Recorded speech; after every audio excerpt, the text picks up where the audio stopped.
from his son, who was snatched when he was 2 years old. Yeah, he never gave up. For 24 years, he rode his motorbike from town to town, countrywide, carrying his son's photo. And a top US insect organisation is to rename the gypsy moth and gypsy ant. It says the names are inappropriate and offensive. 1229G. BBC Minute.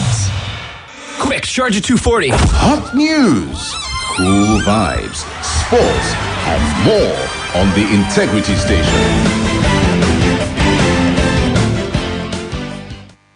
We educate, that's why we are respected. We inform, that's why we are loved. More music, we are the best. The Integrity Station. Splash, splash, splash. 105.5.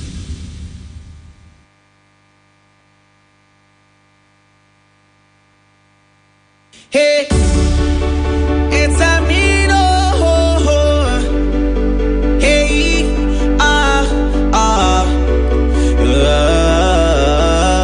yeah. Hey, it's our life, it's our dream, it's our future. God show us the way to a better place. God show us the way to a better place. God show us the way. It's Nigeria, our pride. We will fight, we will strive till we reach that promised land. Till we reach that promised land. A song for Nigeria. It's our land, it's our world, one big family. We are bound in one bond, one great family. Nigeria, the heart of Africa. It's Nigeria, our pride. We will fight, we will strive till we reach that promised land.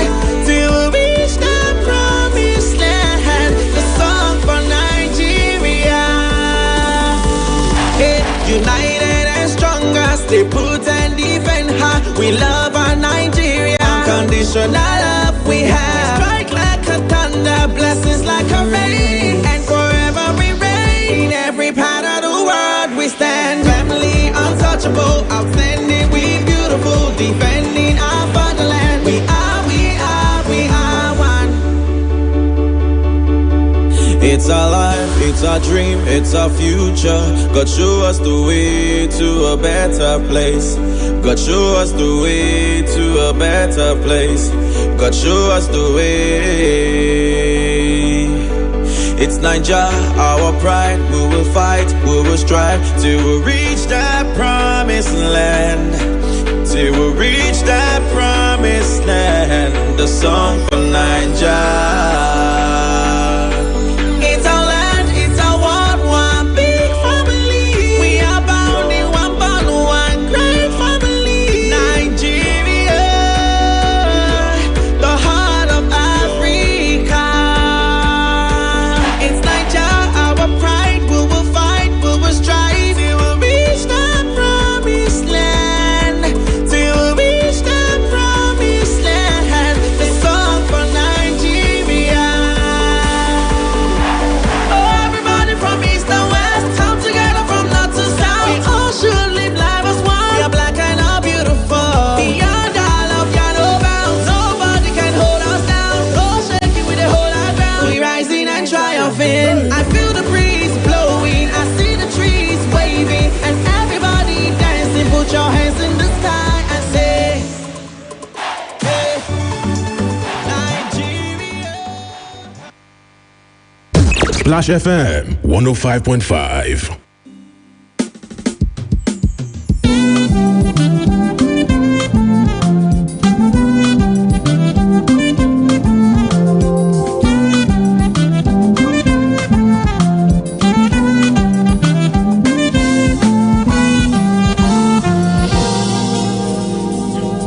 All right, it's Talking Points on Splash FM here in the city of Ibadan. Good afternoon and welcome to the program. My name is Michael Olatunbosun, and it's another time for Awaken the Citizen, the second Tuesday, I guess, in the month.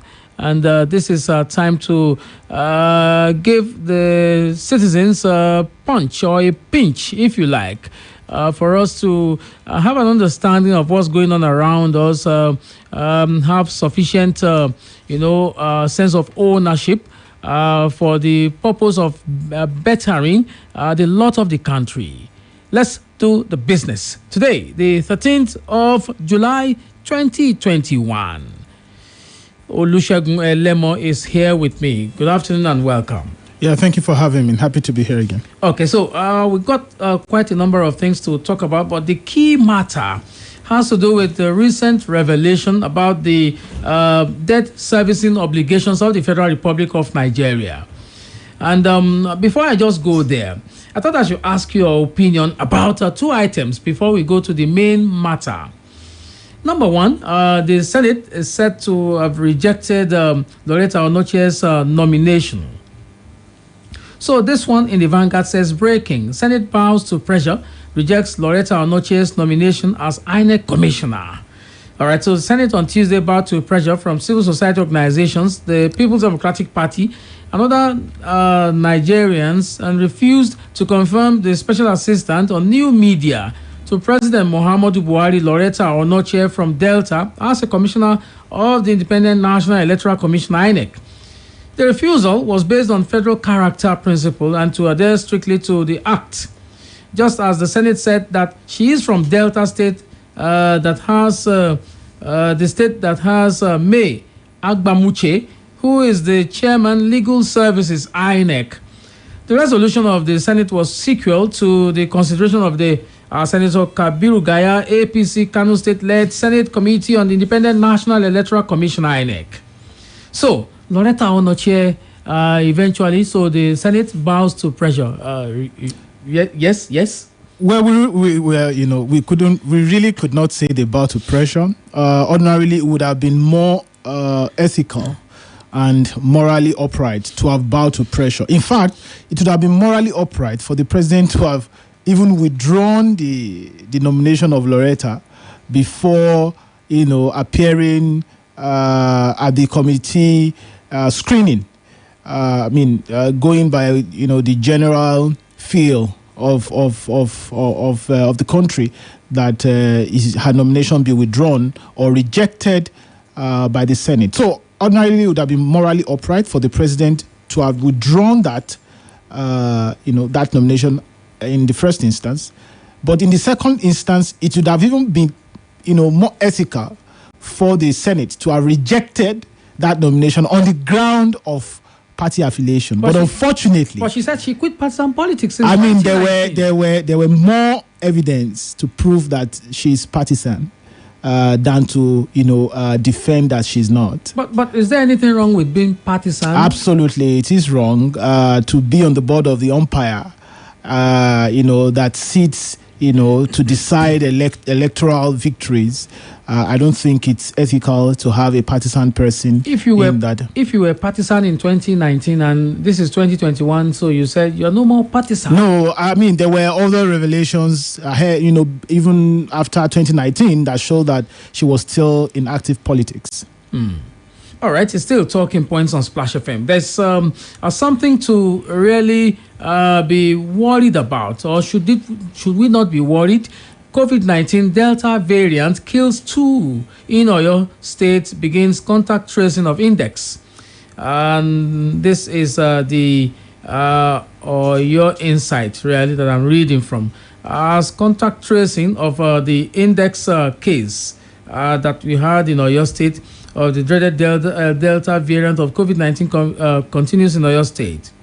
The State Incident Manager and Coordinator of the Emergency Operations Center, Dr. Taiwo Labode Ladipo, said one contact got so far out of 2 possible contacts has tested positive and has been isolated at the state facility, while 2 persons were reported to have died of coronavirus in the state yesterday. Shagun, it looked like we have a third wave in our hands already. Yeah, it's sad. It's sad, really. But like many analysts had said, previously that we are not likely to have the end of coronavirus just immediately. We're probably going to have some variations until we're able to get everybody vaccinated. Unfortunately, and this is very sad, that Nigeria has only vaccinated less than 1% of its population. It's very, very sad, and our leaders should really look into this. I know that the supplementary budget for 2021 will take care of this some of these issues, but I don't think it's show of leadership that even up till now we have only fully vaccinated less than 1%. It's really sad. But we are on course. We just started in February, March of 2021. Yes, so course, right? Yes. You would have thought that there would have been effort to ramp up vaccination. I even heard advertorials, calling for people who are taking the first shot to come. There are a lot of people. So on the part of government, you could see that there's not so much leadership, but on the part of citizens as well, there's no. That commitment to getting vaccinated is not also, optimal.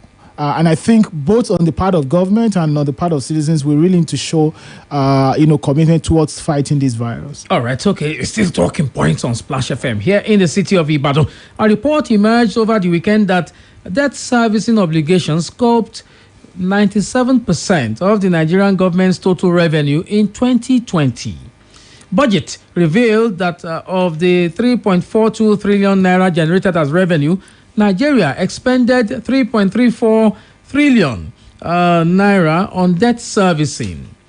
So you recall also, Naira Metrics also revealed that Nigeria spent a sum of 1.2 trillion naira on domestic and foreign debt service in the first quarter of 2021, representing about a 35.7% year-on-year increase compared to 753.7 billion naira spent in the corresponding period of 2020. So in the first quarter of 2021, Nigeria spent 1.02 trillion naira servicing debt, both domestic and foreign. So it tells you that there is a big deal about the debt profile. Nigeria's total debt as at December 31 of 2020 was 32.915 trillion naira. The figures include the debt stock of the federal and state governments as well as the Federal Capital Territory. Okay, and I was looking here as of March 2021. The Debt Management Office informed that the total public debt stock of the federal government, 36 states and the FCT stood at 33.107 trillion naira. That's approximately 87.239 billion US dollars. That's a fat amount, if you ask me. So this incremental borrowing, so we are borrowing essentially to finance the budget. The National Assembly recently approved another tranche of loans for the federal government to fund the 2021 budget, which is at about 5 trillion naira deficit. So you are servicing debt with this big amount of money, and you have to also borrow up to 5 trillion naira to close the deficit of the budget. Is there any reason to sleep with our two eyes closed? Shagun. Why should we sleep with our two eyes closed? I thought we had cushions. No. You see, we really need to worry about this issue. And the finance minister, I've always found a way around explaining these issues, and they're saying that the debt to GDP is still very low. Yeah.